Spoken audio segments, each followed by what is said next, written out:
Joint Secretary, Department of Electronics and Information.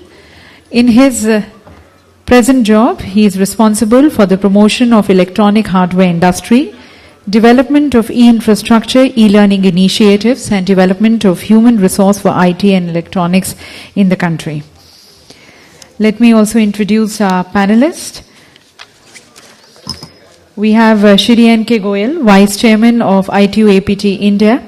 He is a renowned, he is in fact known as the telecom father figure for his noteworthy contributions which he has made in the field of telecommunications and IT in the last 4 decades. He is the only person in the world who has inaugurated the world's largest consumer electronics show, which many of you must be aware that it is held at Las Vegas. This is CES. And he is also been deeply involved in policy formulations on telecom, mobile, IT, and education sectors. We have Shri Pankaj Mahindru, the founder and the current national president of the Indian Cellular Association. He was also the chairman of the Manufacturing Advisory Committee Stage 1, which was instrumental in catalyzing the establishment of a robust mobile phone manufacturing ecosystem in the country.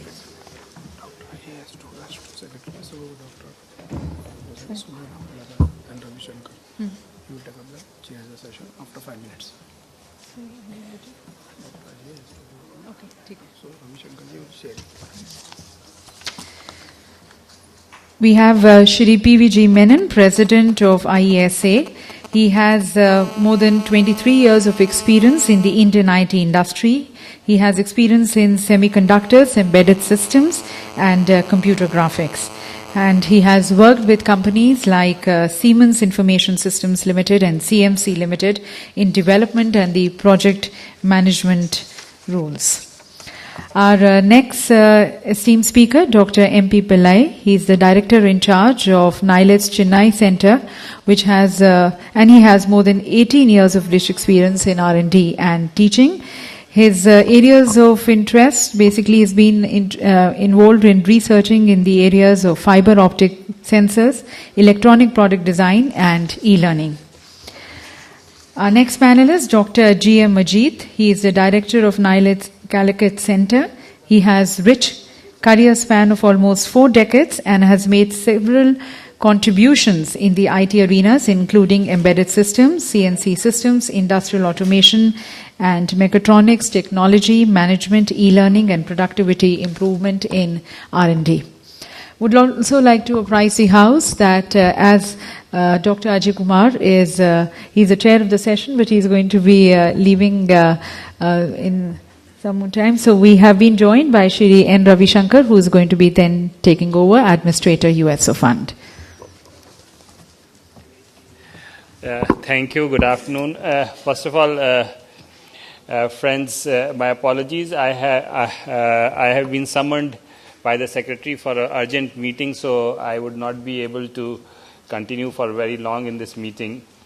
But I am privileged to have the presence of our Additional Secretary DOT, Shri Ravi Shankar ji, who was my very eminent predecessor in the job which I am doing. So, in addition to his responsibilities in DOT, he is very, very familiar with whatever all that is going on, the capacity building initiatives which he had started as Joint Secretary and then Additional Secretary in the Department of IT, then called Department of IT.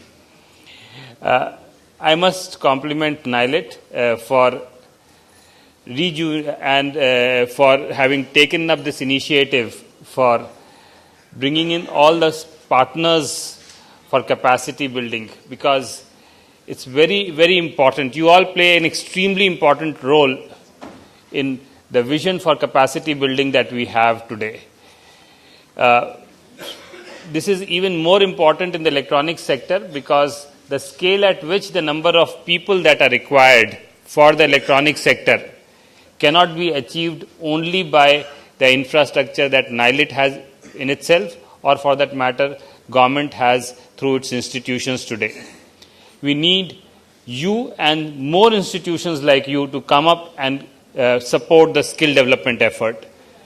The target is to have, we would need, expectation is roughly 10 million people at different levels. starting right from the shop floor level to up to the PhD level for various kind of skills in electronics. The sector spans large number of verticals, starting from the semiconductors, which is extremely specialized and high-tech, down right up to the EMS kind of activity, which relates to assembly, testing, packaging. We need people who, like I said, would be class 10 level, who can be trained to do shop floor kind of skills, and we need people who would be PhD, who can do design and high-tech work. To do all this and to provide a primacy role, role of primacy to the private sector, the National Policy of Electronics specifically mentions this aspect, that the capacity development for electronics will be done in active collaboration with the private sector and industry. As a follow-up to the policy announcement in the electronics policy, government has created 2 sector skill councils. One is called the Electronic Sector Skill Council, and this other is called the Telecom Sector Skill Council, which are industry-led and actually constituted by the industry themselves as bodies which will steer the capacity development in these areas. The idea is that what is required by the industry is best known to the industry, what skill sets are required, what competency standards are required, for which job roles, what is the gap of various job roles. All this is best known to the industry, and therefore industry should determine which are the areas in which training should be given, what is the kind of certifications, qualifications that are required. It is with this objective these sector skill councils have been formed. These were formed about 3 to 6 months back, and I am very happy to share with you that both these councils have very actively started pursuing the agenda of taking up the role which was assigned to them. I am also very happy to mention that Mr. Pankaj Mahindru, who is the Vice Chairman of the Telecom Sector Skill Council, is here, and he is leading from the front as far as the telecom sector is concerned. And I am sure he is going to talk about what Telecom Sector Skill Council is doing for capacity building in that area. And Mr. PVG Menon, President of Indian Electronics and Semiconductor Association, which is a very important part of the Electronic Sector Skill Council, he is also here, and I am sure he would like to talk about some of the work that's being done by Electronic Sector Skill Council. So therefore, these councils and NIELIT together form the ecosystem which will be developing the capacity building in electronics. The second very important point is that in the Department of Electronics and IT, as part of the new thrust for capacity building in electronics, couple of important decisions that have been taken is that roughly 1/3 of the total capacity being created by NIELIT in all future programs which are supported by the government is towards electronics. Over last few years we have tended to be a little bit more biased in the favor of software IT and ITES. The department is now trying to restore this balance, and therefore NIELIT is now being requested to give more focus to electronics training activities, and about 1/3 of it necessarily for all new programs is going towards electronics. That's one. The second part of it is one of the most applauded and recognized programs of NIELIT has been the OABC certification program in the software sector. Akin to this certification program, NIELIT is in process of developing L1 to L4 certification program in electronics, and all other partner institutions of NIELIT should look at the opportunity of seeing how they can also participate in the certification program. Mr. Pillai is here. He is leading this initiative, and I am sure he is going to be sharing a lot of information with respect to that. So I think the last 2 decades, 1.5 decades has seen tremendous growth of opportunities in the ITES sector. The next decade is believed to be an opportunity in the electronics domain. If that is going to happen, it will only happen if we have necessary human resource created for these sectors. And this ecosystem sitting in this hall has a very important role to play in this regard.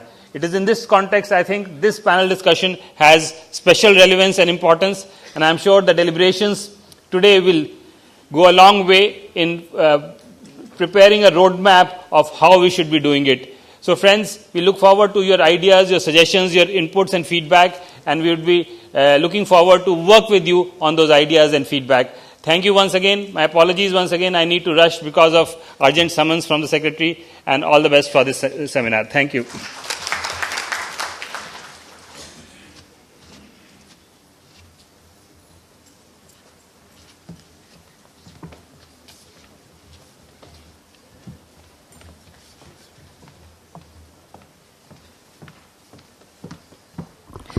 May I request Shri N. Ravishankar to kindly chair the session.